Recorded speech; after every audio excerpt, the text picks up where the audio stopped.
ഇന്നത്തെ റെസിപ്പി വളരെ സിമ്പിളായിട്ട് ഉണ്ടാക്കിയെടുക്കാൻ പറ്റുന്ന നല്ലൊരു ഗോതമ്പ് സമൂസയുടെ റെസിപ്പിയാണ്.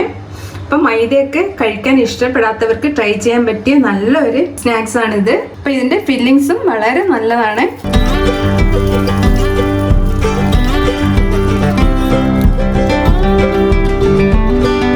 അപ്പം നമുക്ക് നോക്കാം ഇതെങ്ങനെ ഉണ്ടാക്കുന്നതെന്ന്. അപ്പം ആദ്യം നമുക്ക് ഈ സമൂസയ്ക്ക് വേണ്ടിയിട്ടുള്ള മാവൊന്ന് റെഡിയാക്കി എടുക്കാം.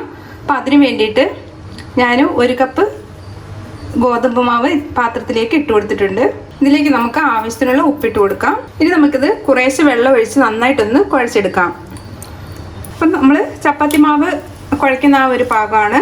അപ്പം മാവ് ഞാൻ നന്നായിട്ട് കുഴച്ചെടുത്തിട്ടുണ്ട്. നമ്മൾ ശരിക്കും ചപ്പാത്തിക്ക് കുഴയ്ക്കുന്ന ആ ഒരു സോഫ്റ്റ്നെസ്സും മാവിനുണ്ടായിരിക്കണം.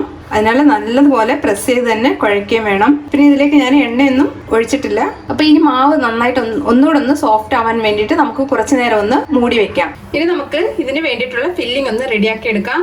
അപ്പം അതിനായിട്ട് ഞാനൊരു പാൻ അടുപ്പിൽ വെച്ചിട്ടുണ്ട്. ഇതിലേക്ക് നമുക്ക് കുറച്ച് എണ്ണ ഒന്ന് ഒഴിച്ചു കൊടുക്കാം. ഞാൻ ഇതിലേക്ക് വെളിച്ചെണ്ണയാണ് ചേർക്കുന്നത്. നിങ്ങൾക്ക് എണ്ണ വേണേലും ചേർത്ത് കൊടുക്കാം. അപ്പോൾ ഒരുപാടൊന്നും വേണ്ട, ഒരു 2 ടീസ്പൂൺ വെളിച്ചെണ്ണ മതിയാകും. ഇതിലേക്ക് നമുക്ക് ഒരു 1/4 ടീസ്പൂണോളം നല്ല ജീരകം ചേർത്ത് കൊടുക്കാം. അപ്പം ജീരകം ഒന്ന് പൊട്ടി വന്നത് ഇതിലേക്ക് നമുക്ക് സവാള ചേർത്ത് കൊടുക്കാം. ഒരു സവാളയുടെ പകുതിയാണ് ഞാൻ എടുത്തിരിക്കുന്നത്. ഇനി ഞാൻ ഇതിലേക്ക് ഒരു പച്ചമുളക് ചേർത്ത് കൊടുക്കുന്നുണ്ട്. അപ്പോൾ ഇതൊന്ന് വാടി വരട്ടെ. കുറച്ച് ഉപ്പൊന്ന് ഇട്ട് കൊടുക്കാം. ഫ്രൈ ആവുകയൊന്നും വേണ്ട, സവാളയും പച്ചമുളകും ഒന്ന് വാടി വന്നാൽ മതിയാകും. ഇപ്പോൾ സവാള എല്ലാം ഒന്ന് വാടി വന്നിട്ടുണ്ട്. ഇതിലേക്ക് ഞാൻ വേവിച്ച് വെച്ചിരിക്കുന്ന പട്ടാണി ചേർത്ത് കൊടുക്കുകയാണ്. അപ്പം നിങ്ങൾക്ക് ഇതിലേക്ക് ഫ്രഷ് പട്ടാണി വേണമെങ്കിൽ ഇതിലേക്ക് ഈ സമയത്ത് ചേർത്ത് കൊടുക്കുക. ഞാനിത് നല്ലപോലെ കുതിർത്ത് വേവിച്ചെടുത്ത പട്ടാണിയാണ്. ഇതിൻ്റെ കൂടെ തന്നെ നമുക്ക് ഉരുളൻകിഴങ്ങ് പുഴുങ്ങി പൊടിച്ചെടുത്തതും ഇതിലേക്ക് ചേർത്ത് കൊടുക്കാം. ഇത് മീഡിയം സൈസിലുള്ള ഒരു 2 ഉരുളൻകിഴങ്ങാണ് ഞാൻ എടുത്തിരിക്കുന്നത്. ഇപ്പോൾ ഉരുളൻകിഴങ്ങും പട്ടാണിയും ഞാൻ ചെറുതായിട്ട് ഉപ്പിട്ടിട്ടാണ് വേവിച്ചെടുത്തിരിക്കുന്നത്. ഇതൊന്ന് വഴറ്റിയെടുക്കാം. ഇതിലേക്ക് നമുക്കൊരു 1/4 ടീസ്പൂൺ മഞ്ഞൾപ്പൊടി ചേർത്ത് കൊടുക്കാം. അതേപോലെ തന്നെ ഒരു 1/2 ടീസ്പൂൺ മുളക് പൊടിയും ചേർത്ത് കൊടുത്തിട്ടുണ്ട്. ഇനി ഞാൻ ഇതിലേക്ക് ഒരു 1/4 ടീസ്പൂൺ ഗരം മസാല ചേർത്ത് കൊടുക്കുകയാണ്. അപ്പോൾ മുളക് പൊടിയൊക്കെ ഇടുമ്പോൾ എരിവ് നോക്കണം. എരിവ് വളരെ കുറച്ച് മതി. അപ്പോൾ അതിനനുസരിച്ചുള്ള മുളക് പൊടി ചേർത്ത് കൊടുത്താൽ മതിയാകും. നന്നായിട്ട് ഇതൊന്ന് മിക്സ് ചെയ്യാം. അപ്പോൾ ഈ മസാലയൊക്കെ ഉരുളക്കിഴങ്ങിലൊക്കെ പിടിക്കുന്ന മാതിരി നന്നായിട്ടൊന്ന് മിക്സ് ചെയ്തെടുക്കാം. അതേപോലെ തന്നെ ഇതിൻ്റെ പച്ചമണം ഒന്ന് പോവുകയും വേണം. അതിനനുസരിച്ച് വഴറ്റി കൊടുക്കുക. അപ്പോൾ പട്ടാണിയൊക്കെ കയ്യിലുണ്ടെങ്കിൽ മാത്രം, ഇഷ്ടമുണ്ടെങ്കിൽ മാത്രം ചേർത്ത് കൊടുത്താൽ മതി. ഇല്ലെങ്കിൽ ഉരുളക്കിഴങ്ങ് തനിയാണെങ്കിലും നല്ല ടേസ്റ്റ് തന്നെ ആയിരിക്കും. ഉപ്പുണ്ടോയെന്നൊന്ന് നോക്കുക. ഉപ്പില്ലെങ്കിൽ കുറച്ചുകൂടെ ഒന്ന് ചേർത്ത് കൊടുക്കാം. ഞാനൊരു ഇത്തിരി ഉപ്പും കൂടെ ചേർത്ത് കൊടുക്കുകയാണ്. അപ്പം ഞാൻ ഇതിലേക്ക് കുറച്ച് മല്ലിയിലയും കൂടെ ചേർത്ത് കൊടുത്തിട്ടുണ്ട്. അപ്പം മല്ലിയിലയുടെ ടേസ്റ്റ് ഇഷ്ടമുണ്ടെങ്കിൽ മാത്രം ചേർത്ത് കൊടുക്കുക. അപ്പോൾ നമ്മളുടെ ഫില്ലിങ്സ് റെഡി ആയിട്ടുണ്ട്. ഇത്രയും മതിയാകും. ഇനി നമുക്ക് സ്റ്റവ് ഓഫ് ചെയ്യാം. ഇപ്പം നമുക്ക് ഇതൊന്ന് പരത്തിയെടുക്കാം. അപ്പോൾ അതിന് വേണ്ടിയിട്ട് ഞാൻ മീഡിയം സൈസിൽ ഒരു ചപ്പാത്തി ബോൾ എടുത്തിട്ടുണ്ട്. ഇനി നമുക്കിതൊന്ന് പരത്തിയെടുക്കാം. അപ്പം ചപ്പാത്തിക്ക് പരത്തുന്ന പോലെ തന്നെ പരത്തിയെടുത്താൽ മതി. ഒത്തിരി അങ്ങ് നൈസ് ആവരുത്.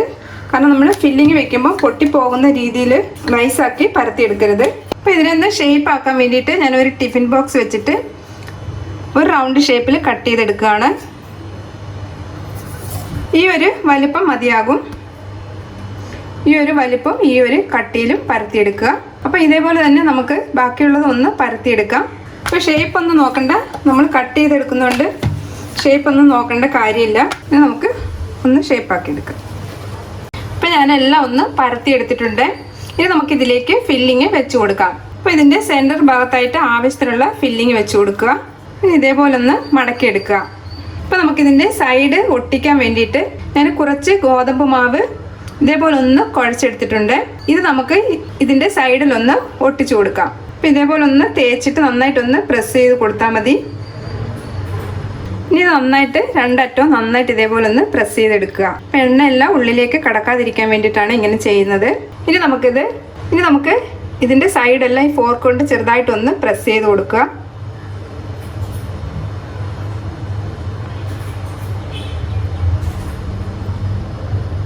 അപ്പം നന്നായിട്ട് പ്രസ്സായിട്ട് ഇരിക്കുകയും ചെയ്യും, നമുക്കൊരു ഡിസൈൻ ആവുകയും ചെയ്യും. ഇതാ ഇതേപോലെ. അപ്പം ഇതേപോലെ തന്നെ ബാക്കിയുള്ളത് നമുക്കൊന്ന് ചെയ്തെടുക്കാം. ഇപ്പം ഞാൻ എല്ലാം ഇതേപോലെ ഒന്ന് ചെയ്ത് വെച്ചിട്ടുണ്ട്. ഇനി നമുക്കിത് എണ്ണയിലൊന്ന് വറുത്തെടുക്കണം. അതിന് മുമ്പായിട്ട് നമുക്കിതൊന്ന് ബ്രെഡ് ക്രംസിലൊന്ന് കോട്ട് ചെയ്തെടുക്കണം. ഇപ്പം അതിന് വേണ്ടിയിട്ട് ഞാൻ ഒരു 2 ടീസ്പൂൺ ഗോതമ്പ് മാവ് കുറച്ച് വെള്ളം ഒഴിച്ച് ഒന്ന് കലക്കി എടുത്ത് വെച്ചിട്ടുണ്ട്. അപ്പോൾ അത് ഈ ഒരു പാകത്തിന് കലക്കി വെച്ചിട്ടുണ്ട്. ഉപ്പൊന്നും ചേർക്കണ്ട, വെറുതെ ഒന്ന് കലക്കി വെച്ചാൽ മതി. അപ്പോൾ നമ്മുടെ ബ്രെഡ് ക്രംസ് ഇതിലൊന്ന് പിടിക്കാൻ വേണ്ടിയിട്ട് നമുക്ക് ആദ്യം ഈ ഗോതമ്പ് മാവിലേക്ക് ഒന്ന് മുക്കിയെടുക്കാം. 2 സൈഡ് നന്നായിട്ടൊന്ന് മുക്കിയെടുക്കുക. പിന്നെ ഞാൻ കുറച്ച് ബ്രെഡ് ക്രംസ് എടുത്തിട്ടുണ്ട്. അപ്പോൾ ഇത് നമുക്ക് നന്നായിട്ടൊന്ന് കോട്ട് ചെയ്തെടുക്കണം. അപ്പം ബ്രെഡ് ക്രംസ് ഇല്ലെങ്കിൽ റസ്ക് ഒന്ന് പൊടിച്ചെടുത്തിട്ട് ഇതേപോലെ നമുക്ക് ചെയ്തെടുക്കാം. ഇതേപോലെ തന്നെ 2 വശം നന്നായിട്ട് കോട്ടായിരിക്കണം. അപ്പം ഇതേപോലെ തന്നെ ബാക്കിയുള്ളത് നമുക്കൊന്ന് ചെയ്തെടുക്കാം. അപ്പം ഞാൻ എണ്ണ ചൂടാവാൻ വെച്ചിട്ടുണ്ട്. എണ്ണ നല്ല ചൂടായിട്ടുണ്ട്. ഇതിലേക്ക് നമുക്കിത് ഇട്ട് കൊടുക്കാം. വലിയ ചീനിച്ചട്ടിയാണെങ്കിൽ ഒരു 2-3 ഒക്കെ ഇട്ട് നമുക്കിത് ഫ്രൈ ചെയ്തെടുക്കാം. ഒരു മീഡിയം ടു ലോ ഫ്ലെയിമിലിട്ട് വറുത്തെടുത്താൽ മതി. ഒന്ന് മറിച്ചിട്ട് കൊടുക്കാം. നല്ലൊരു ഗോൾഡൻ ബ്രൗൺ കളർ ആകുമ്പോൾ ഇത് എണ്ണയിൽ നിന്ന് എടുക്കാം. ഈ ഒരു പാകം മതിയാകും. ബാക്കിയുള്ളത് നമുക്കൊന്ന് ഫ്രൈ ചെയ്തെടുക്കാം. അപ്പോൾ നമ്മളുടെ ഈസി ആയിട്ടുള്ള സമൂസ റെഡി ആയിട്ടുണ്ട്. വളരെ സിമ്പിളായിട്ട് തന്നെ നമുക്കിത് ഉണ്ടാക്കിയെടുക്കാം. അതേപോലെ തന്നെ നല്ല ടേസ്റ്റിയുമാണ്. അപ്പം നിങ്ങളും ഇത് ഇടയ്ക്കൊക്കെ ഒന്ന് ട്രൈ ചെയ്ത് നോക്കുക. നല്ല ഇഷ്ടമാവും. അതേപോലെ തന്നെ എൻ്റെ വീഡിയോ ഇഷ്ടമായിട്ടുണ്ടെങ്കിൽ ഒന്ന് ലൈക്ക് ചെയ്യാനും സബ്സ്ക്രൈബ് ചെയ്യാനും ഷെയർ ചെയ്യാനും മറക്കല്ലേ. താങ്ക്